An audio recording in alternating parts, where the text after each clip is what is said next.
To fix this problem on your Monopoly Go, you have to follow this video till the end. So let's start, guys. Now and first, you don't need to open your Monopoly Go. You have just to come directly and open your settings of your phone. Then after this, go directly and open your apps option. You will find here all the applications that you have on your phone. So you will search here for your Monopoly Go. Note this, guys, sorry, Monopoly.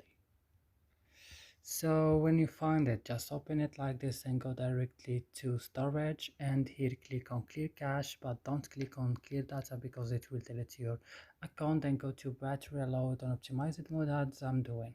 Then go directly to permission, give permission to this, and you have to restart then your phone after you check on Play Store that your Monopoly is updated. That's it. Don't forget to support us by like, subscribe, and bye.